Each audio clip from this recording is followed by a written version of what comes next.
Buenos días, tardes o noches a todos y todas. Mi nombre es Valentín Velázquez y en la clase de hoy hablaremos acerca de el tálamo, antiguamente denominado tálamo óptico. Antes de iniciar con el video de hoy, no olviden seguirme en mis redes sociales y suscribirse a mi canal. Ahora sí, comencemos. El tálamo es uno de los núcleos que se encuentra a nivel subcortical, a nivel de lo conocido como base, con lo cual configura parte de los núcleos basales, antiguamente mal llamados ganglios basales o ganglios subtostriados o redundantemente núcleos grises. Es en ese sentido que, atendiendo a la definición de núcleo, lo que es un conjunto, un conglomerado de somas neuronales dentro del sistema nervioso central, el tálamo, configura el principal centro de relevo de las diferentes vías, tanto aferentes como eferentes. En ese sentido, participa, por ejemplo, en la regulación de los ciclos circadianos, en la regulación de la conducta, en la regulación de la motricidad, en la regulación de la sensibilidad y un largo etcétera. Así también entonces, el tálamo se encontrará implicado en diversas patologías tales como la epilepsia o el Parkinson. Desde el punto de vista descriptivo, este se corresponde con una masa oval de 4 centímetros de longitud, con un eje mayor sagital o anteroposterior, el cual no es estrictamente sagital, sino que más bien se dispone oblicuamente desde medial y anterior hacia lateral y posterior. Es así que entonces la extremidad anterior del tálamo se encuentra más ubicada hacia la línea media, a diferencia de su extremidad posterior que está más alejada entonces de la línea media.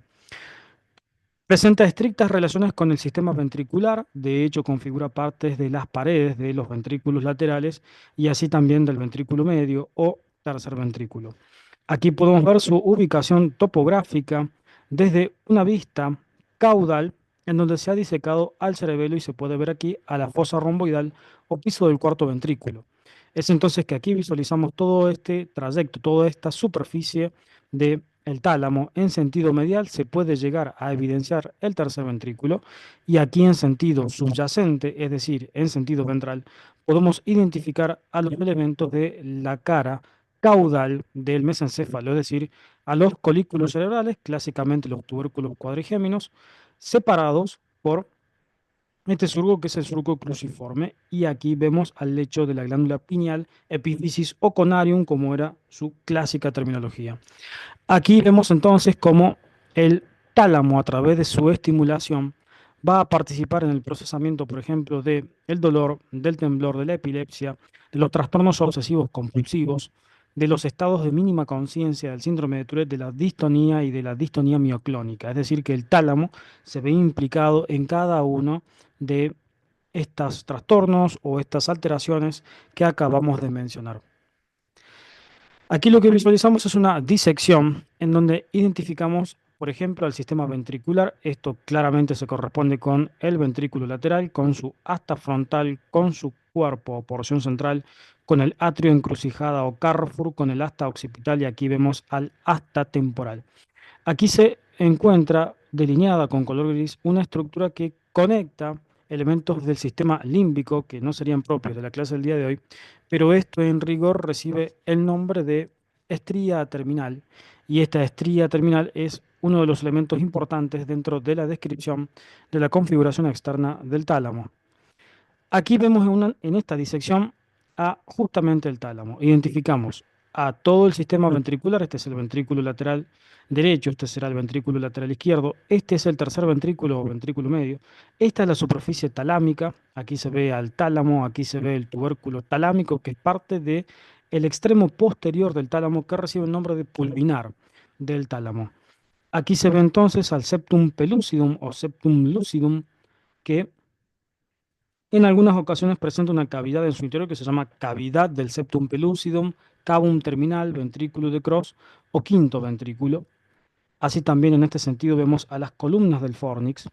Esto que se encuentra en sentido lateral se corresponde con la corona radiata y esta eminencia que vemos aquí se corresponde con el núcleo caudado. En ese sentido entonces podemos decir que la superficie dorsal del tálamo, es decir, la que se orienta en sentido superior desde el punto de vista planimétrico general del cuerpo humano, va a estar tapizada por una lámina de sustancia blanca que recibe el nombre de stratum sonale en latín. En sentido lateral, el tálamo se va a encontrar delimitado por una estría, que es la estría terminal, también denominada surco terminal, que es la que va a separar entonces a el tálamo de este núcleo caudado que acabamos nosotros de mencionar. Esta estría terminal se va a encontrar transuntada, va a estar recorrida por una vena que es la vena tálamo estriada. Aquí lo que vemos es el pulvinar del tálamo abiertos en ángulo diedro uno con respecto al otro. Y aquí lo que nos encontramos es con la estría medular del tálamo. Aquí se ve claramente la estría medular del tálamo. Aquí veríamos entonces al ventrículo medio.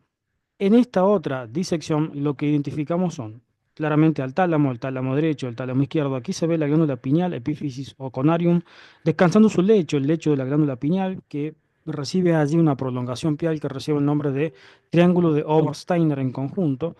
Aquí se ve todo el sistema de los tubérculos cuadrigéminos, los colículos actualmente denominados, los superiores y los inferiores separados por este surco cruciforme.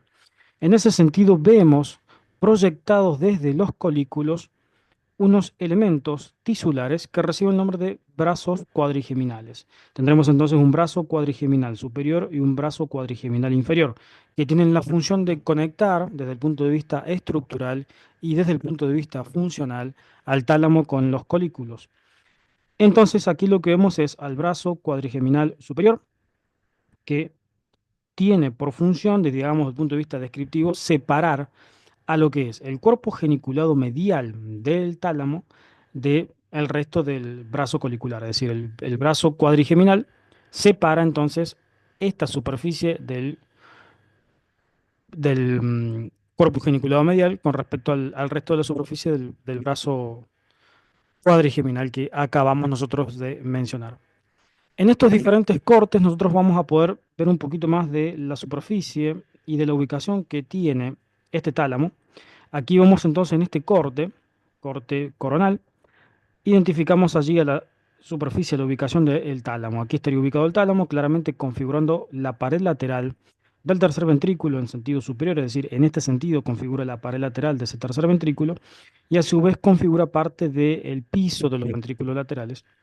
En sentido medial, el tálamo presenta una conexión con el tálamo contralateral, es decir, el derecho con respecto al izquierdo, y esto recibe el nombre de adhesión intertalámica. Antiguamente esto también recibía el nombre de comisura gris, y esta adhesión intertalámica se encuentra en el 75% de los casos, es decir, en 3 de 4 casos en total. Aquí seguimos viendo la situación talámica. Este sería la ubicación del tálamo con respecto al ventrículo medio o tercer ventrículo.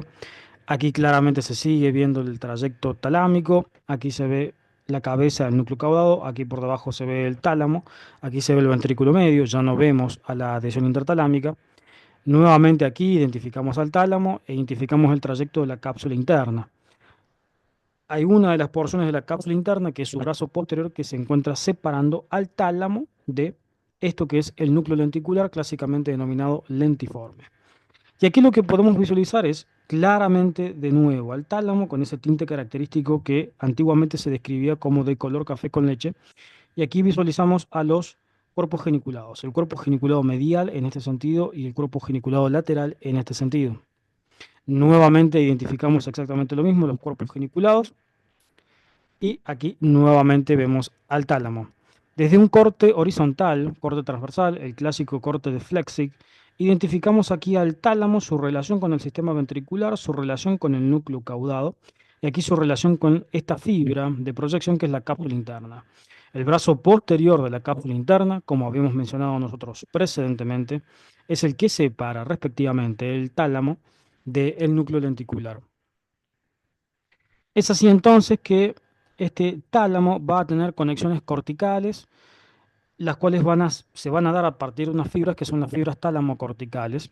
Y, por ejemplo, presenta conexiones con la corteza cingulada, con el giro parahipocampal, en relación con el sistema límbico, con el córtex prefrontal para las funciones asociativas, con el córtex premotor, con la corteza motora suplementaria y con la corteza motora primaria, obviamente para la función motora, con la corteza somatosensitiva primaria y con el lóbulo de la ínsula para el sistema sensorial, con la corteza visual y con la corteza auditiva a través de los cuerpos geniculados para la visión y la audición respectivamente, con la corteza parieto-occipito-temporal, que es una corteza jerárquicamente superior cuya función es asociativa, es decir, que tiene la capacidad de conjugar informaciones para llegar a un concepto más elevado desde el punto de vista jerárquico y a su vez presenta conexiones con el estriado, con la corteza motora y bueno, diversas conexiones con todo el sistema reticular.